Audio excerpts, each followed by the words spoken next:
Hello बच्चों, आज हम पढ़ने जा रहे हैं hard and soft acid and base.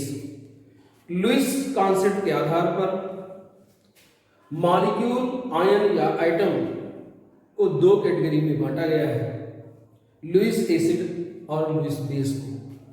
Ralph G Pearson ने 1963 में लुईस एसिड और लुईस बेस को पुनः दो भागों में बांटा, hard and soft acid and hard and soft base. यानी Ralph G Pearson classified Lewis acid and Lewis base as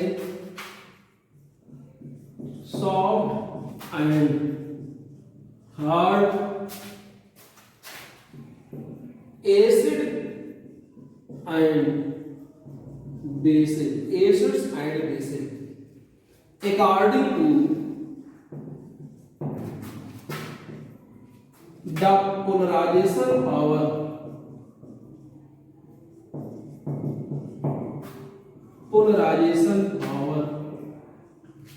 and polarizability। यानी राल्फ जी पियर्सन ने लुईस एसिड और लुईस बेस को soft and hard acid and base के रूप में classify किया। किसके आधार पर? According to polarization power and polarizability concept. Polarization power और पोलराइजिबिलिटी कॉन्सेप्ट के आधार पर। अब इसके आधार पर अगर हम देखें तो लुईस कॉन्सेप्ट के आधार पर आइटम, आयन और मॉलिक्यूल, इनकी दो कैटेगरी बनी। एक तो हो गया लुईस एसिड और दूसरा हो गया लुईस बेस।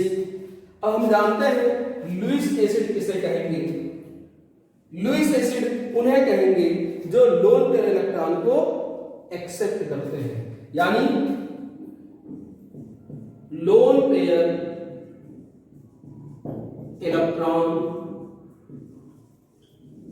एक्सेप्टर, ये हो गए लुईस एसिड। और लोन पेयर इलेक्ट्रॉन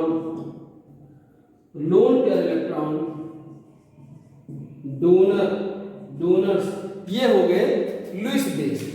अब लुईस एसिड और लुईस बेस को पुनः दो कैटेगरी में बांटा गया। लुईस एसिड का पियर्सन के आधार पर, अकॉर्डिंग टू पियर्सन के आधार पर दो कैटेगरी बनी। एक हार्ड एसिड और दूसरा सॉफ्ट एसिड। हार्ड एसिड और सॉफ्ट एसिड। इसी तरह लुईस बेस का दो कैटेगरी बना। एक हो गया हार्ड बेस और दूसरा हो गया सॉफ्ट बेस। तो इस तरह से पियर्सन के आधार पर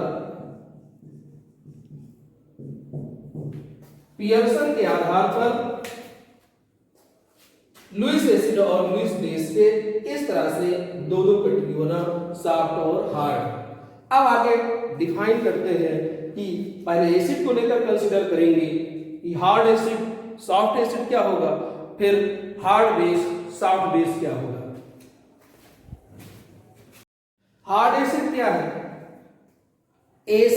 हार्ड एसिड वह है जो हार्डली पोलराइज हो। पहले ही बताया गया कि पियर्सन के अनुसार ये कॉन्सेप्ट, ये क्लासिफिकेशन जो किया गया वो पोलराइजेशन पावर और पोलराइजिबिलिटी को कंसीडर करके किया गया। तो हार्ड एसिड वह एसिड होगा जिसमें एक्सेप्टर आइटम आयन या मॉलिक्यूल का जो एक्सेप्टर आइटम है वो हार्डली पोलराइज हो। तो देखें, यानी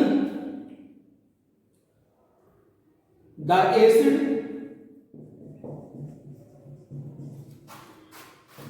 in which acceptor items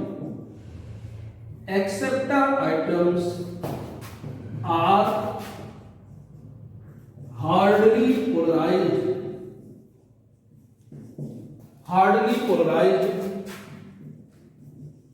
are called hard acid and और इसमें निम्न कैरेक्टरिस्टिक होगा, इट हैज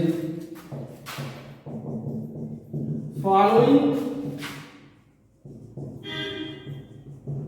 कैरेक्टरिस्टिक्स। क्या कैरेक्टरिस्टिक होगा? स्मॉल साइज, यानी जो एक्सेप्टर आइटम है उसकी साइज छोटी होगी। High positive oxidation state. Positive oxidation state यानी अगर आयन के रूप में है तो पॉजिटिव ऑक्सीडेशन स्टेट का मान ज्यादा हो। हाई पोलराइजेशन पावर,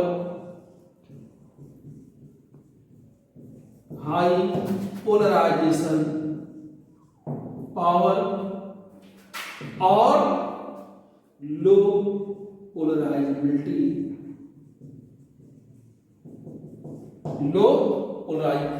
ये कैरेक्टर में बताए गए हैं कि हार्ड एसिड में ये कैरेक्टर होने चाहिए। स्मॉल साइज छोटी होनी चाहिए। अब चूंकि ये पोलराइजेशन पावर और पोलराइजेबिलिटी के कॉन्सेप्ट पे आधारित है तो इसके लिए थोड़ा सा फजांस रूल और उसका जो पोलराइजेशन पावर पोलराइजेबिलिटी का कॉन्सेप्ट था उसको देख लेते हैं। ये मान लिया कोई केटायन है और ये दूसरा कोई एनायन है और ये इसका इलेक्ट्रॉन क्लाउड है, इलेक्ट्रॉन चार्ज क्लाउड। अब ये केटायन है तो केटायन को लुईस कॉन्सेप्ट में एसिड कहा गया। क्यों एसिड कहा गया? क्योंकि इलेक्ट्रॉन को एक्सेप्ट करेगा, इलेक्ट्रॉन लेने वाले, इलेक्ट्रॉन को लेने वाले एसिड।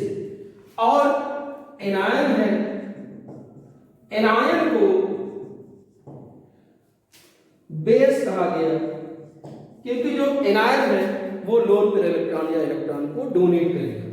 अब हमने पढ़ा है पोलराइजेशन पावर पोलराइजेबिलिटी के कॉन्सेप्ट में फजांस रूल में कि जितना ही इसका प्लस चार्ज का वैल्यू ज्यादा होगा, क्या उसमें है कि जब दो अपोजिट आयन एक दूसरे के पास आते हैं तो एक का नेट प्लस चार्ज एनायन के इलेक्ट्रॉन क्लाउड को अट्रैक्ट करता है, एट द सेम टाइम ठीक उसी समय उसके न्यूक्लियस को रिपेल करता है, जिससे इसमें बल्ब या इलॉन्गेशन बन जाता है। और इसके इस पावर को यानी केटायन का वह पावर जो इसको इलांगेट कर रहा है यानी इसके शेप में विकृत उत्पन्न कर रहा है, पोलराइज कर रहा है, ये इसका पोलराइजेशन पावर और इसका जो स्वयं का शेप में विकृत उत्पन्न हो रहा है वो इसकी पोलराइजेबिलिटी है। तो अब इससे कंपेयर करें, स्मॉल साइज, जितना ही साइज छोटा होगा एसिड का मतलब केटायन का, जितना साइज छोटा होगा उतना ही इसके नेट प्लस चार्ज की वैल्यू बढ़ जाएगी और इलेक्ट्रॉन को खींचने की, इलेक्ट्रॉन को लेने की एबिलिटी ज्यादा हो जाएगी। दूसरा, high positive oxidation state, high positive oxidation state, इसके पॉजिटिव ऑक्सीडेशन स्टेट का मान जितना ज्यादा साइज छोटी होगी, साइज छोटी होने पर पॉजिटिव ऑक्सीडेशन स्टेट का मान बढ़ ही जाएगा, जैसे Fe+ और Fe या Fe2+ और Fe में कंपेयर करें तो साइज इधर बड़ी है और इधर साइज छोटी है। जब साइज छोटी होगी तो पॉजिटिव ऑक्सीडेशन स्टेट का मान ज्यादा होगा और पॉजिटिव ऑक्सीडेशन स्टेट का मान ज्यादा होगा तो उसमें इलेक्ट्रॉन को लेने की एबिलिटी बढ़ जाएगी। हाई पोलराइजेशन पावर भी चार्ज के बढ़ने के साथ बढ़ जाता है, इसलिए बढ़ जाएगा। और लो पोलराइजिबिलिटी, इसके खुद के पोलराइज होने की एबिलिटी घट जाएगी। तो इतना कैरेक्टर अगर है तो वो हार्ड एसिड के अंतर्गत आएगा, यानी ये स्वयं पोलराइज नहीं होता, हार्डली पोलराइज होगा। क्यों? क्योंकि साइज छोटी है। साइज छोटी होने के कारण जो आउटर इलेक्ट्रॉन है न्यूक्लियस से स्ट्रांगली हेल्ड है, मजबूती से जुड़े हैं, इसलिए पोलराइज नहीं होगा। साइज छोटी है, साइज छोटी आप जान रहे हैं, जब ऑक्सीडेशन स्टेट बढ़ेगा तो साइज छोटा होता जाएगा। पोलराइजेशन पावर, साइज छोटे होने के साथ नेट प्लस चार्ज बढ़ता है, इसलिए पोलराइजेशन पावर बढ़ता जाएगा। और पोलराइजिबिलिटी यानी खुद के डिस्टोर्ट होने की एबिलिटी कम हो जाएगी। तो ये तो था हार्ड एसिड के केस में। अब इसी समय हम कंसीडर करते हैं सॉफ्ट एसिड के लिए। The acid which are softly or easily polarized,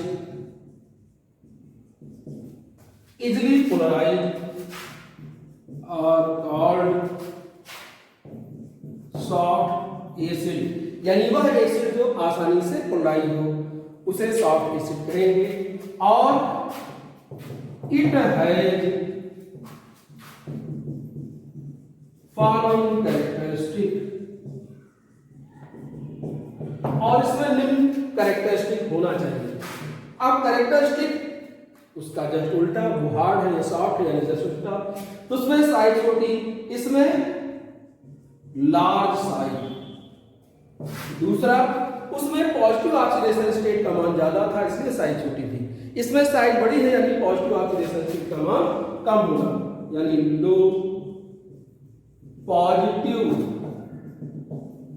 oxidation state. Low positive oxidation state, low positive oxidation state अगर है तो इसका पोलराइजेशन पावर आप जानते हैं, अगर पॉजिटिव ऑक्सीडेशन स्टेट का मान कम होगा, साइज बड़ी हो जाएगी, तो नेट प्लस चार्ज का मान कम होने के कारण पोलराइजेशन पावर कम हो जाएगी, यानी लो पोलराइजेशन पावर और high polarisability. High polarisability, size बड़ी, आउटर इलेक्ट्रॉन न्यूक्लियस से दूर होंगे, साइज बड़ी होने के साथ जो आउटर इलेक्ट्रॉन न्यूक्लियस से दूर होंगे, इन पर न्यूक्लियर अट्रैक्शन कम लगेगा और ये आसानी से पोलराइज हो जाएंगे, यानी इनकी पोलराइजिबिलिटी साइज बढ़ने के साथ बढ़ जाएगी। हाई पोलराइजिबिलिटी, लो पोलराइजेशन पावर।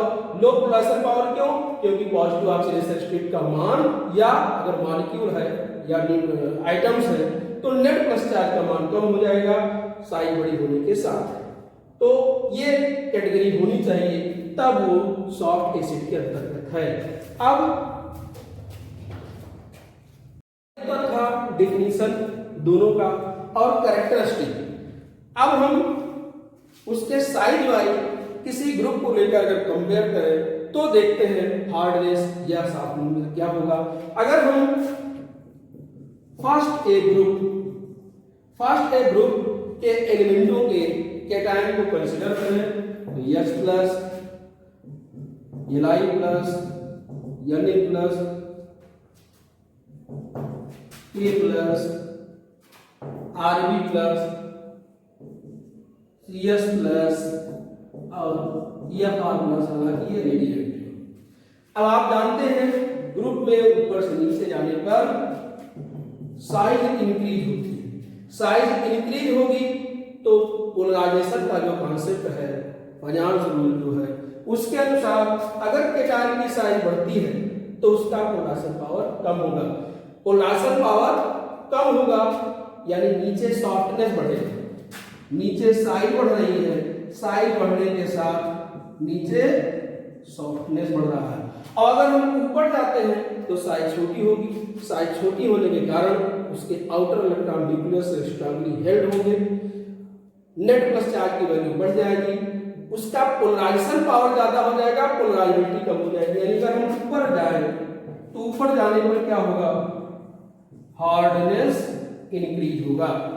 इसी तरह से हम किसी भी ग्रुप या पीरियड के एलिमेंट को कंपेयर करेंगे, जो उसके साइज पे डिपेंड है, साइज के अकॉर्डिंग उसके पोलराइजेशन पावर और पोलराइबिलिटी में चेंज होगी, और उसी के अनुसार उसको हार्ड या सॉफ्ट में क्लासिफाई किया गया है। अब कुछ एग्जांपल्स हार्ड और सॉफ्ट एसिड बेस के लिखते हैं। क्लासिफिकेशन आधारित है साइज पर, साइज के अकॉर्डिंग उसका पोलराइजेशन पावर या पोलराइबिलिटी चेंज होगी, और उसी के अनुसार उसको हार्ड या सॉफ्ट में डिवाइड करेंगे, जैसा कि पहले बताया गया है। उसके कुछ एग्जांपल हैं, जैसे hydrogen, lithium, sodium, hydrogen, lithium, sodium, potassium, इन सभी को हार्ड के अंतर्गत रखा गया है, क्योंकि ये ग्रुप में ऊपर है। ग्रुप के ऊपर के जो एलिमेंट है उनकी साइज छोटी होती है। साइज छोटी होने के कारण उसका पोलराइजेशन पावर ज्यादा, पोलराइबिलिटी कम। इससे आगे अगर बढ़ते हैं तो बॉर्डर लाइन, यानी जो सॉफ्ट और हार्ड के बीच के कुछ एलिमेंट होते हैं, आयन होते हैं, उनको बॉर्डर लाइन में रखा गया है, वो बॉर्डर लाइन में जाएगा। जैसे कुछ एग्जांपल्स हैं, पीरियोडिक टेबल के सारे एलिमेंटों को, सारे आयनों को इसके आधार पर क्लासिफाई किया जा सकता है। कुछ एग्जांपल उसके लिखे गए हैं, जिसकी कंपेयर आप करिए। बेरिलियम, मैग्नीशियम, कैल्शियम, ये सॉफ्ट के अंतर्गत है। बेरियम चला गया, सॉरी हार्ड के अंतर्गत है।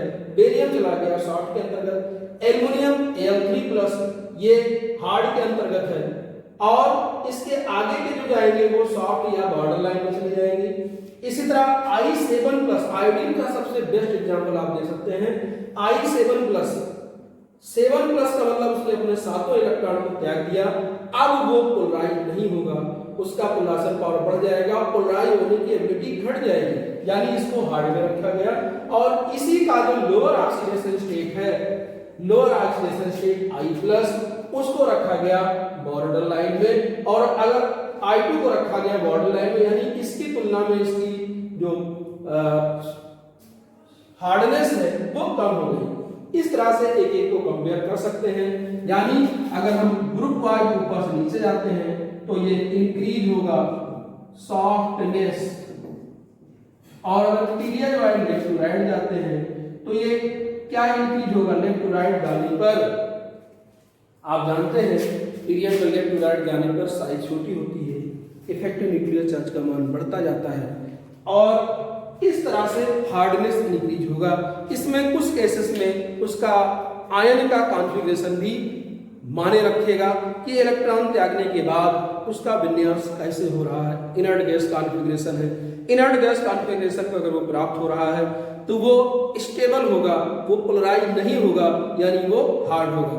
तो ये आज क्लासिफिकेशन आपने पढ़ा लुईस एसिड का सॉफ्ट और हार्ड एसिड के रूप में। अगले क्लासिफिकेशन में हम पढ़ेंगे पार्ट 2 में। अब इसको 2 पार्ट में पढ़ना है। दूसरे पार्ट को देखने के लिए, पढ़ने के लिए अगले वीडियो को हमारा देखिए। तो पार्ट 2 में हम क्लासिफिकेशन करेंगे लुईस बेस का। धन्यवाद।